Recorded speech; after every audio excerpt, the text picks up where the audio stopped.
702 and Cape Talk. The Naked Scientist. Good morning, Dr. Smith. How are you? I'm in fine form, thank you very much. Ready to take on the science questions that South Africa has to offer. They better bring them soon. Chris, this morning, pollution and birth weight of babies, are they related?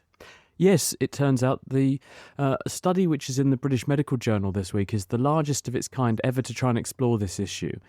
So a lady called Mireille Toledano, who's a researcher at Imperial College in London, has over the last 5 years or so looked at more than 500,000 babies born in London.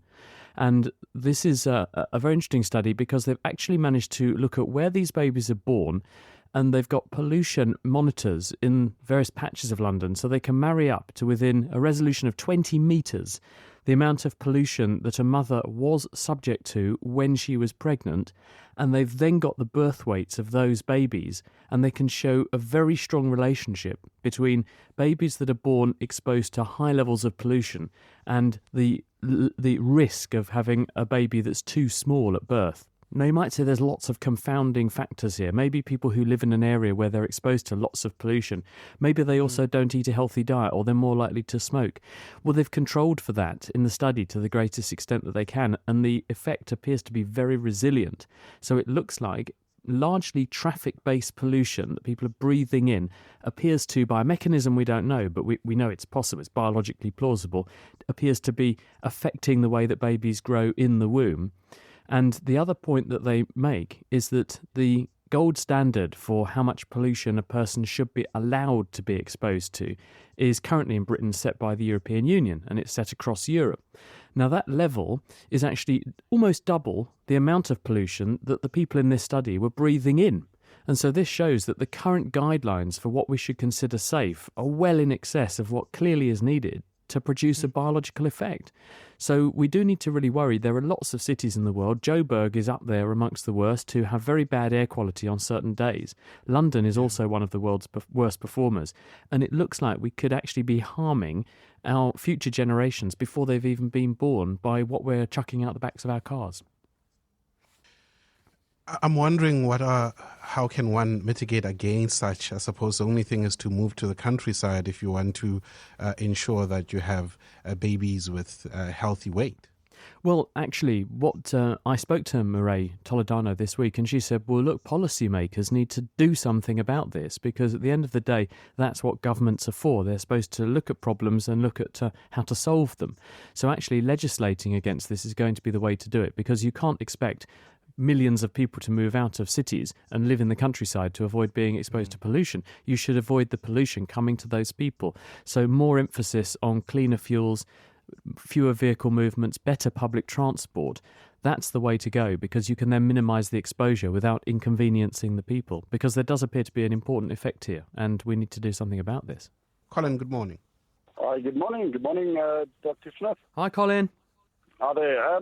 Sorry, Dr. Smith, I'd like to find out, it's sort of a bit basic. If you take a water gun and you shoot a water gun at, a couple of centimeters away from a wall, it feels as if there's more force pushing you back than if you were to squirt into the air. I would imagine a similar thing with rocketry as well. If a rocket has to just be suspended in the air, and rather than taking off from a platform, that there's more force. Can you explain why I'm sort of feeling that force? Yeah, hi, Colin. You're quite right to say that when you hold a hose pipe or a rocket's going up, the way this is working in terms of generating a force is that the water or the flow of gas, which is issuing from the hose pipe and the rocket respectively, are effectively being thrown away from you. And because of Newton's third law, for every action you feel an equal and opposite reaction, then if the hose pipe is pushing on the water in one direction, the water must push on the hose pipe in the opposite direction. But then you're saying, if I go near a wall and I hold the pipe pointing at the wall, quite close to the wall, it feels as though it's harder to hold the pipe there with the water coming out than if I stand further back. Correct. Why might this be? Well, the same principle applies that I just outlined, that the water's being thrown out of the hose pipe and you're feeling a force from the water back the other way. But at the same time, remember that water is incompressible. And if you hold the pipe stream against the wall, then a stream of water is coming out of the hose, and the water can't get out of the way quickly enough for more water to come along behind it. So therefore, there'll be a slightly higher pressure in that space than when you're further away. Now, with the rocket, remember that even though it's gases are fluids too. So a rocket very close to the landing stage on the ground, there will be a local increase in pressure. So the rocket will feel a bit of a force back on itself from the ground when it's very close to the ground. But the minute it gets away from the ground and the gas can flow away from the back of the rocket cleanly and easily, then the only force that's being generated there is that as the gas is thrown away from the rocket and expands out the back of the rocket, being pushed out by the rocket, it's pushing back on the rocket with the same force, and that's where the rocket gets its force from. Rockets are not lifting off because they're pushing against the ground. They're lifting off because they're throwing a large mass of gas material and accelerating a large mass away from themselves, and this is accelerating the rocket in the opposite direction. Appreciate your call there, Colin. Mark and Paul, we see you. Come to you next for your questions put to the Naked Scientist. 702 and Cape Talk. The Naked Scientist. At 14 minutes past 10, we take your calls for the Naked Scientist. Mark in Parktown North. Hi, Mark. Hi there, Koketso. Hi there, Chris. Hello. My question is, hello, hi. When I switch on the kettle, the sound it makes early on is quite loud, and then as the water heats up and it gets closer to boiling, the sound quietens down and changes in tone. Yes. So that just before it starts boiling, it's almost completely quiet. Just wanted to understand how that works. Hello, Mark. The reason for this is that the way a kettle works is that you're putting energy in at the bottom of the kettle. The heat energy heats the water and it makes the water expand. And when you have an element in there, it makes the water expand and turn into a gas. So you get these bubbles of gas. The minute they move away from the element, they give all the heat energy that's keeping them as a gas away to the nearby water molecules, which are much colder, and this causes the bubble to shrink and collapse. So it goes boom, and you get that low-frequency rumbling sound when the kettle first begins to boil. Now, as the water becomes warmer and hotter and approaches boiling point, the distance that those bubbles of gas, steam, made around the element can rise through the water column before they escape from the surface, become progressively greater and greater and greater. And therefore, the amount of collapsing of the bubbles that's going on becomes lower, and therefore the numbers of bubbles that go boom is lower, and therefore the intensity of that sound drops off. And that's why just as it gets to boiling point, the sound vanishes to almost zero, because all of the bubbles of boiling steam come from the element and make it to the surface and escape out of the top of the water. And then most of the sound is just the bubbles popping at the surface. Thank you very much, Mark, for that call, because this has been bugging me for a while now. Each time that I put on the kettle, there is that noise, and I've wondered why is that the case? Because some also, Chris, sound louder than others. Well, it's partly also down to the shape of the element and the shape of the kettle and what the kettle's made of, because all of these factors will affect the way that the sound resonates and is transmitted into the air. So different shapes of kettle, different kettle surfaces and different kettle materials will all shake and resonate in different ways and therefore make louder or quieter sounds, respectively. All right. Paul is in Durbanville. Thanks for your patience, Paul. Good morning. Hi, Chris. Hi. I want to know why a hot drink on a hot day cools you down more effectively than a cold drink. Hello, Paul. I haven't seen any evidence that that's true, that hot drinks and cold drinks perform differently. So I'm going to take a rain check on your statement that there is a difference. But what I will say is that any drink on a hot day will cool you down, because the most powerful mechanism you have for cooling is sweating. And in order to sweat, you need a surfeit of liquid in your body. In other words, you need adequate blood flow. Yeah. And the way that sweat is made is that you pipe a small quantity of your blood volume through sweat glands in your skin, and those sweat glands filter out the plasma, the liquid component of blood, and the water is then allowed to flow onto the skin surface, where a very thin film of water evaporates and takes with it latent heat of evaporation. So in other words, going from a liquid to a gas it can rob the skin of a huge amount of energy to break the bonds between the water molecules that keep water as a liquid when it turns into a gas. And robbing your skin of that energy has a very profound cooling effect. So any liquid that you take into your body can be able to contribute to the sweating effort, and this will help to cool you down. And sweating very, very effective. So therefore, a hot drink or a cold drink, compared to the amount of energy in your body, the amount of energy in a cup of hot drink is tiny compared to the amount of energy that it will help you lose when you sweat efficiently. Chris, a question, I don't know if you've had this before, but I've always wondered about this as well, that we got via the SMS line from Malcolm saying, how does rice remove moisture from a mobile phone? Yeah, there's this idea if you drop your mobile phone down the toilet or something, dump it in a bowl of rice. I think the reason for this is, if you think, well, what is rice? Rice is carbohydrate, it's starch. And the starch molecules can soak up a huge amount of water.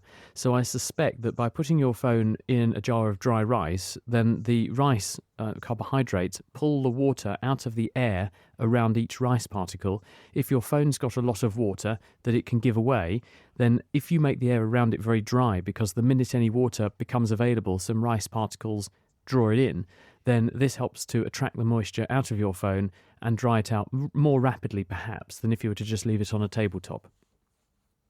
Thank you very much for that SMS, Malcolm. You're helping me as we move along. Temba in Pretoria, good morning. Good morning. I just wanted to ask, why is the body temperature compared to the environment temperature differs? I mean, given the fact that we use the unit degree Celsius to measure both, why is the 37 degrees Celsius for human body is less hotter than, say, the 32 degrees Celsius outside? The reason that our body temperature is higher is because we are warm-blooded. We're what are called homeotherms. Homeo means staying the same. And we have evolved probably about 150 or more million years ago, when the first mammals began to appear. We've evolved to maintain a steady body temperature because this enables us to have a very high metabolic rate. This is the chemical reactions that are happening in all of your cells that provide you with energy to burn. And that high metabolic rate means that you can have a very big brain. It also means that you can have muscles that are active with high strength all the time. And this makes you very successful because you can live in lots of different parts of the earth. Your lifestyle is not dictated by what the weather is doing, and you're more likely to be able to run and find your lunch or run away and avoid becoming lunch. So this is why warm-blooded animals are successful and can flourish on Earth.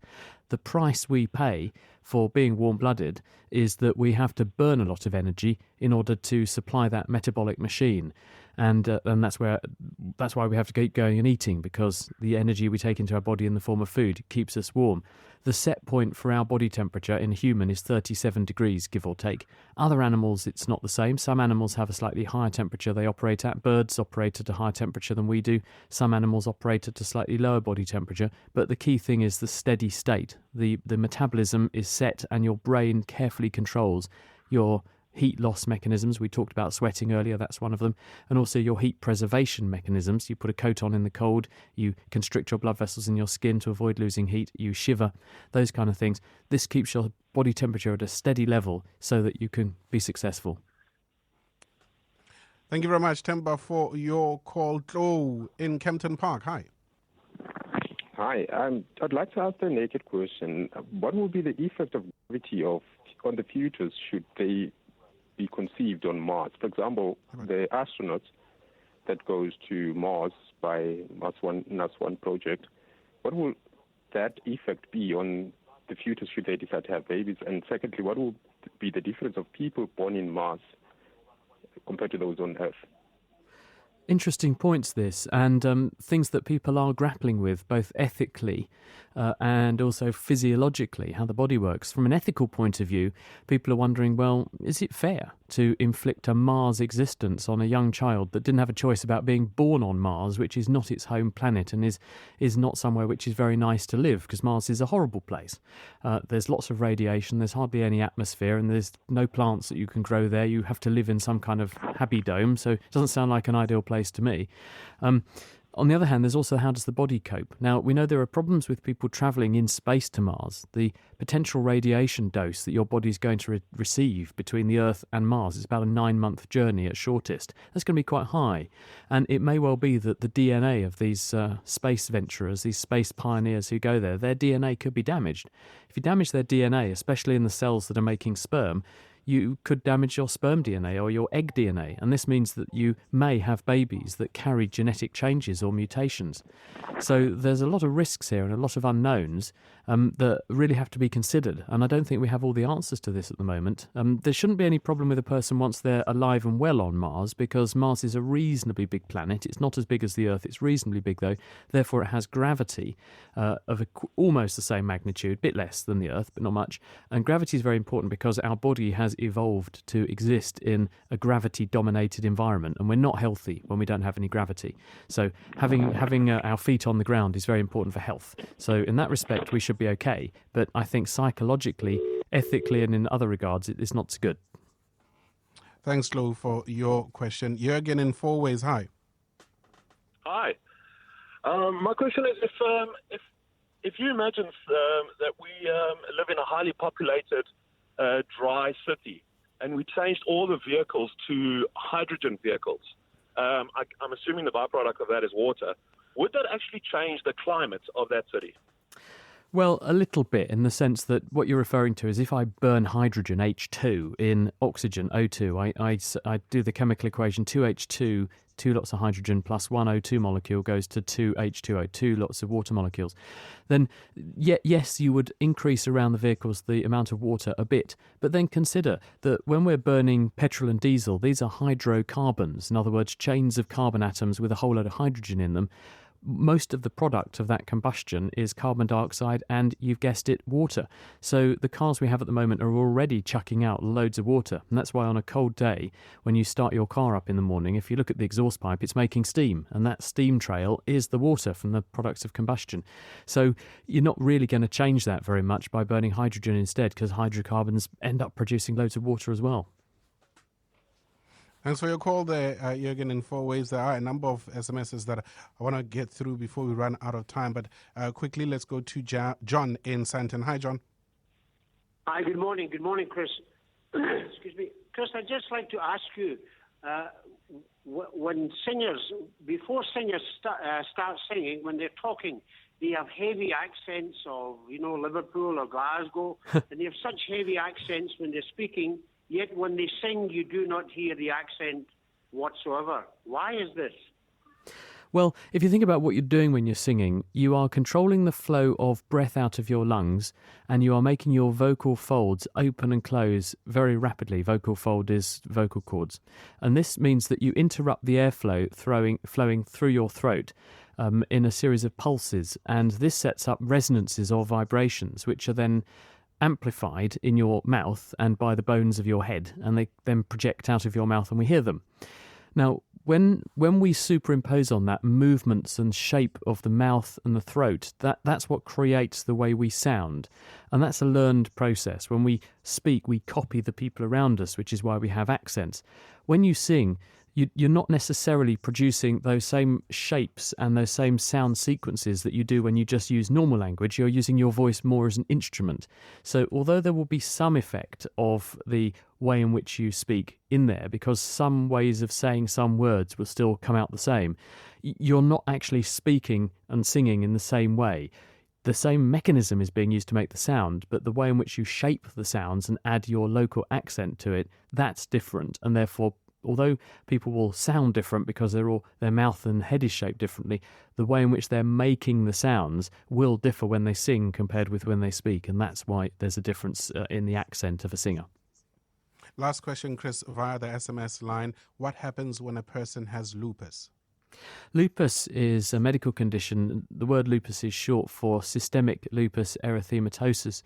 This is an autoimmune condition. Now, we don't know why this happens exactly. It's much more common in women than in men, and it's much more common after a person has had children, possibly because something happens to the way the immune system works when a person's pregnant and makes this more likely to happen.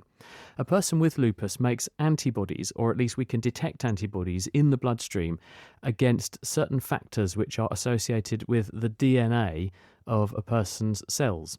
And so when a cell dies, you then release some of your DNA components into the bloodstream where they react with these antibodies, and this causes inflammation, and people can get skin rashes, they can get joint problems, it can cause problems with the brain. Lupus can damage any organ in the body, and it tends to be relentless because the immune system, the more practice it gets at responding to something, the better it becomes. And so these things tend to accelerate and get worse and worse. And the only way to control them is to give drugs that will control the immune system. And there are, of course, side effects from this. So this is fortunately not a very common condition, but common enough that doctors see it quite a lot. But thankfully not too common. But it is a nasty condition for those who have it. But it can thankfully be controlled with drugs that control the immune system. So if people think they might have it, they should get checked out. Chris, we appreciate you. Next week, Friday, it is again. I'm looking forward to it already. Great questions. Thanks, everyone. See you soon. Bye-bye.